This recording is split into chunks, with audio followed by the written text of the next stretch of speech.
ในวันที่20พฤศจิกายน2025ที่ห้องว่าการสำนักงานประธานประเทศพระธานทองล้นศรีสุริตประธานประเทศแห่งสปป.ลาวได้ต้อนรับคณะผู้แทนขั้นสูงจากบรรดาประเทศเพื่อนมิตรผู้ร่วมพัฒนาและองค์การจัดตั้งสากลที่เข้าร่วมกองประชุมโตมนระดับสูงครั้งที่14ปี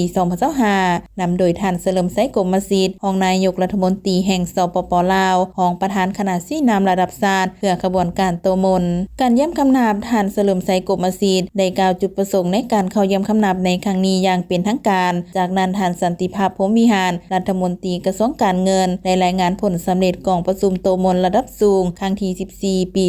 2025ซึ่งมีหัวข้อต้นต่อดังนี้กองประชุมโตมนได้เป็นเอกภาพการรับรองและลงนามแถลงการเวียงจันทร์ฉบับที่3ปี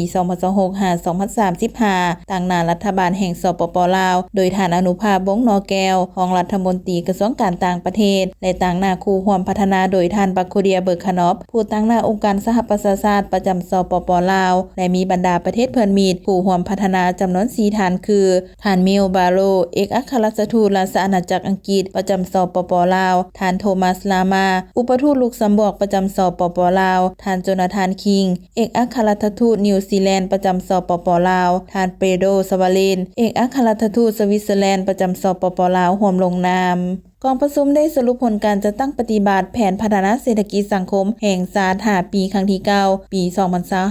2025-2025และนำเสนอห่างแผนพัฒนาเศรษฐกิจสังคมแห่งชาติ5ปีครั้งที่10ปี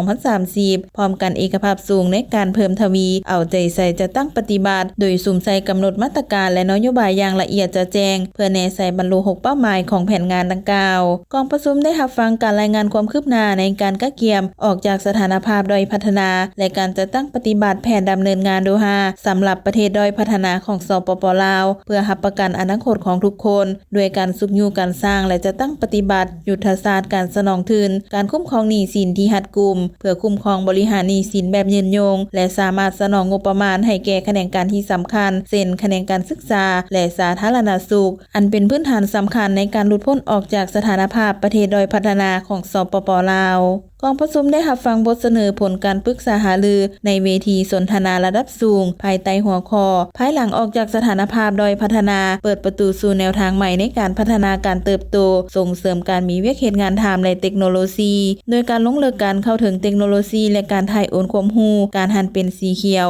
ปัญญาประดิษฐ์กลายเป็นเครื่องมือทันสมัยสำคัญและการคุ้มครองบริหารรัฐและการเงินพร้อมเดียวกันนี้ท่านเดวิดแมคลาเรนคาผู้อำนวยการองค์การสหประชาชาติด้านการประสานงานเพื่อการพัฒนาประจำภาคพื้นอาซีแปซิฟิกในนามประธานร่วมกองประชุมโตมนระดับสูงครั้งที่14ได้นำเสนอแนวทางการร่วมมือเพื่อการพัฒนากับสปป.ลาวในตอนหน้าในตอนท้ายพระธานทองล้นศรีสุริตได้ให้ที่ชี้นำในการจะตั้งพันขยายผลกองประชุมโตมนระดับสูงครั้งที่14ให้เป็นรูปธรรมและนำเอาผลประโยชน์ไปสู่ประชาชนอย่างแท้จริง